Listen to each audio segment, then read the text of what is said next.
Welcome সবাইকে ask me এই video সিরিজে এবং আজকের এপিসোডে আমি যে প্রশ্নটি নিয়েছি সেটি হোয়াটসঅ্যাপ থেকে। হোয়াটসঅ্যাপে 17 বছর বয়সী একজন ফিমেল পার্সন আমাকে যা যা লিখেছেন তার কথাগুলোকে আমি একটু সামারি করে আপনাদের সাথে শেয়ার করব।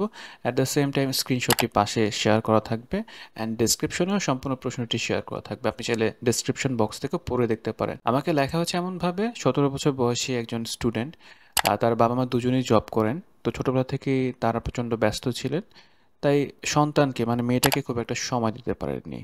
তার বড় বোন আছেন, কিন্তু তিনি আবার ইন্ট্রোভার্ট টাইপের, তাই বোনের সাথেও অতটাও ডিপ আন্ডারস্ট্যান্ডিং গড়ে ওঠেনি। তিনি জানিয়েছেন তিনি স্টুডেন্ট হিসেবে যথেষ্ট ভালো, আই মিন টপ স্টুডেন্ট। তিনি পড়ালেখায় খুব অ্যাটেন্টিভ ছিলেন এবং ভালো রেজাল্ট করতেন। তার মেয়েদের সাথেও খুব যে ভালো ফ্রেন্ডশিপ ডেভেলপ করেছেন এমনটা না। তিনি জানিয়েছেন তার খুব ক্লোজ ফ্রেন্ড এমনটা হয়নি। প্রায় 3 বছর আগে কোনো একজন ক্লাসমেটের সাথে তার ফ্রেন্ডশিপ হয়, একটা ছেলের সাথে, এবং ছেলেটা একটা সময় জানায় যে তিনি তাকে প্রচণ্ড পছন্দ করেন, এবং একটা সময় কনভিন্স করতে করতে মেয়েটা রাজি হয়ে যায় এবং তাদের মধ্যে একটা সম্পর্ক ডেভেলপড হয়।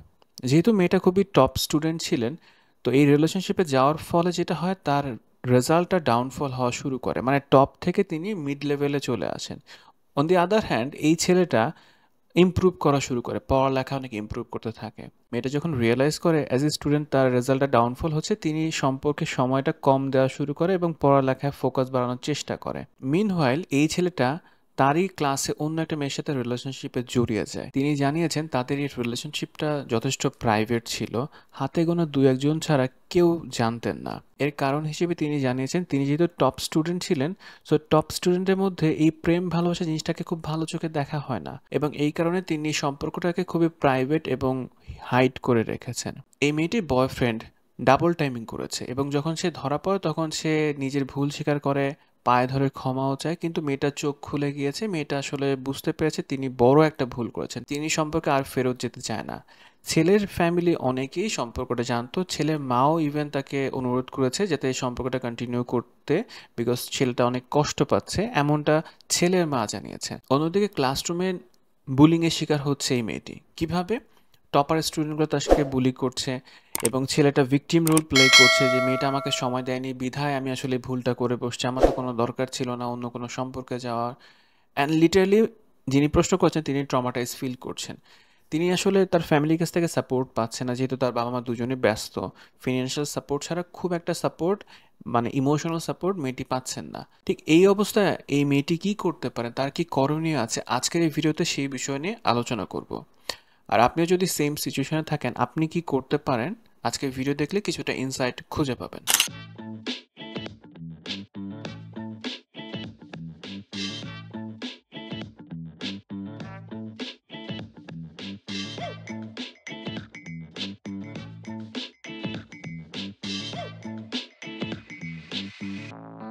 সম্পূর্ণ ঘটনাটাকে আমি যদি একটু অ্যানালাইসিস করি, শুরুটা কিন্তু এই রিলেশনশিপ থেকে না, শুরুটা হচ্ছে সেই জায়গা থেকে যেখানে আমাদের ফ্যামিলি এক্সিস্ট করে।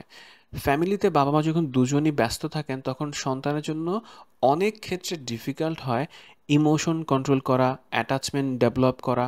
অনেক ক্ষেত্রে ইনসিকিউর অ্যাটাচমেন্ট ডেভেলপ হতে পারে। আমি বলছি না যে মেয়েটি আমাকে টেক্সট করেছেন তার মধ্যে ইনসিকিউর অ্যাটাচমেন্ট গ্রো করেছে বা ইমোশনালি তিনি আসলে ভয়েড ফিল করছেন। হতে পারে তিনি লোনলি ফিল করছেন, হতে পারে তার আসলে কথা বলার মতো এমন কোনো মানুষ নেই। অ্যান্ড ডেফিনেটলি একটা সার্টেন বয়সে গেলে ছেলে হোক মেয়ে হোক, তাদের অপোজিট সেক্সের প্রতি একটা অ্যাট্রাকশন কাজ করবে, which is normal and natural. এটা বায়োলজিক্যালি হওয়াটা খুবই স্বাভাবিক। তো সেক্ষেত্রে তার যেহেতু খুব ক্লোজ ফ্রেন্ড জোন নেই, সাপোর্ট সেন্টার নেই, যা আছে সেটা হচ্ছে টপার স্টুডেন্ট যারা কিনা সবসময় পড়ালেখা নিয়ে কথা বলছে, স্টাডি নিয়ে কথা বলছে, তারা আসলে ইমোশনটাকে ওইখানে এক্সপ্রেস করতে চাচ্ছে না বা করছে না। তাদের মূল ফোকাসের জায়গা হচ্ছে স্টাডি, হুইচ ইজ নর্মাল। আমি এটাকে কোনো রকমের খারাপ কিছু বলছি না। বাট এই পার্টিকুলার মেয়েটা, তার আসলে ইমোশন এক্সপ্রেস করার কোনো জায়গা নেই। তার ভালো লাগলেও বলার জায়গা হয়তো নেই, খারাপ লাগলেও বলার জায়গা হয়তো নেই। শুধু স্টাডিতেই তিনি আসলে ফোকাস করছিলেন বা ডেভেলপ করছিলেন। এই ছেলেটা যখন তার লাইফে আসলো এবং বলল যে তিনি তাকে প্রচণ্ড পছন্দ করেন, সো হঠাৎ করে একটা অপোজিট সেক্স থেকে অ্যাটেনশন পাচ্ছে হয়তো, বা এর আগেও পেতে পারে। বাট ইউজুয়ালি যেটা হয় টিনেজ পিরিয়ডে বা পিউবার্টি হিট করার পর থেকে বা এর আগেও অনেক ছেলে অনেক মেয়ে তাদের অপোজিট সেক্স থেকে একটা অ্যাটেনশন পাওয়া শুরু করে এবং একটা ভালো লাগা কাজ করে যে আমাকে অ্যাটেনশন দিচ্ছে, আমার প্রতি কেয়ার করছে, আমাকে ভালোবাসছে, আমাকে পছন্দ করছে, যেটা একটা ডিফারেন্ট ফিলিংস জেনারেট করে এবং এই ফিলিংসটা অ্যাকচুয়ালি প্রিশিয়াস। যেহেতু স্টুডেন্ট হিসেবে তিনি ভালো, তার ডাউনফলটা তিনি আসলে অ্যাকসেপ্ট করতে পারছিলেন না, বা মিডল ক্লাস স্টুডেন্ট হয়ে গেছেন এটা আসলে অ্যাকসেপ্ট করতে না পারাতে তিনি পড়ালেখায় ফোকাস করার চেষ্টা করছিলেন।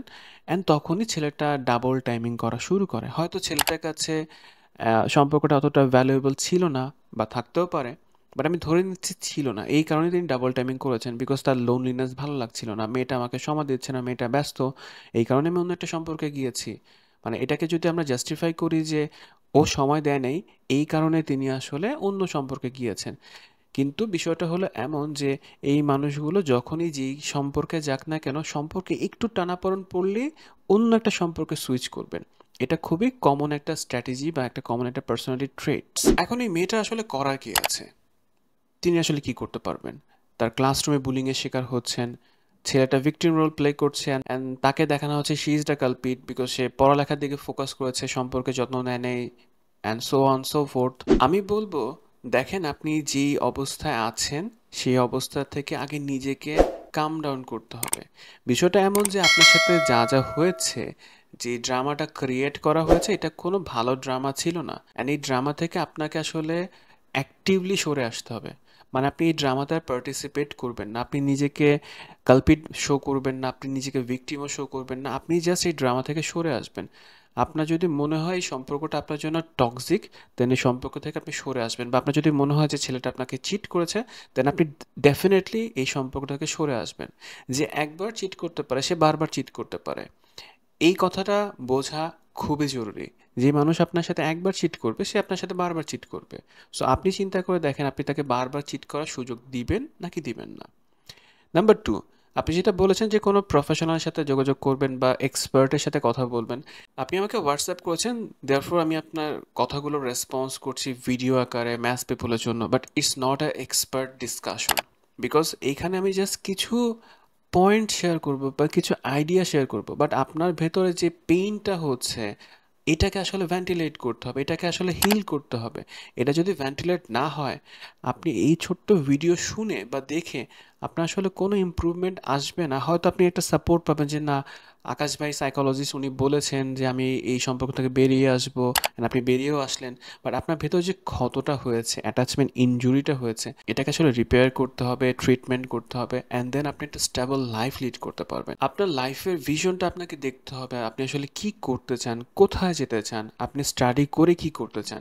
সো এই যে একটা ঘটনা ঘটেছে আপনার সাথে, যেটা খুব ভালো কিছু হয়নি, এই জায়গা থেকে আপনাকে আসলে ওভারকাম করার জন্যই ভেন্টিলেট করতে হবে। লাইফে আপস অ্যান্ড ডাউন থাকবে। সো যখন আমরা ডাউনফলের দিকে যাচ্ছি তখন যাতে একটা সাপোর্ট নিতে পারি। যেহেতু আপনি বলছেন আপনার বাবা মা দুজনই ব্যস্ত, জব করছেন, দেন তাদেরকে এটা বলতে পারেন যে আপনি কোনো প্রফেশনাল সাইকোলজিস্টের সাথে বসবেন, অ্যান্ড দু একটা সেশন আপনার জন্য অনেক হেল্পফুল হতে পারে। বিকজ আপনি নিজে থেকে ইনসাইটফুল, আপনার ইনসাইট কিন্তু অলরেডি এক্সিস্ট করছে, আপনি বুঝতে পারছেন যে কি হয়েছে আপনার সাথে, অ্যান্ড আপনি ট্রমাটাইজ ফিল করছেন। According to your words you are feeling traumatise, but as a professional আপনাকে না জেনে না এক্সপ্লোর করে আমি কখনোই বলবো না যে ইউ আর ট্রমাটাইজ। কিন্তু যেহেতু আপনি বলছেন, আমি জাস্ট আপনার কথাকে রিফ্লেক্ট করছি। সো যদি আপনি ট্রমাটাইজ হয়ে থাকেন, আপনার অ্যাকচুয়ালি দরকার ট্রিটমেন্ট, আপনার অ্যাকচুয়ালি দরকার কাউন্সেলিং সেশনস। আমাদের হাত কেটে গেলে আমরা কিন্তু এটা নিয়ে বসে থাকি না যে আমার হাতটা কেটে গিয়েছে, বা কারো যদি ক্যান্সার হয়, তার যদি ফিনান্সিয়াল সাপোর্ট থাকে, সে কিন্তু বলবেন যে আমি ঘরে বসে থাকি, ক্যান্সার অটোমেটিক ভালো হয়ে যাবে। সো আপনার যদি ট্রমাটাইজ ফিল হয়, আপনি যদি ফিল করেন যে এটা খুবই পেইনফুল একটা টাইম আমি পার করছি, you have to seek any kind of professional help. এবং এই জায়গায় ডিলে করাটা একদমই ওয়াইজ না। অ্যাজ আর্লি অ্যাজ পসিবল আপনি নিজের যত্ন নেওয়ার জন্য হলেও কাউন্সেলিং সেশনটা শুরু করতে পারেন।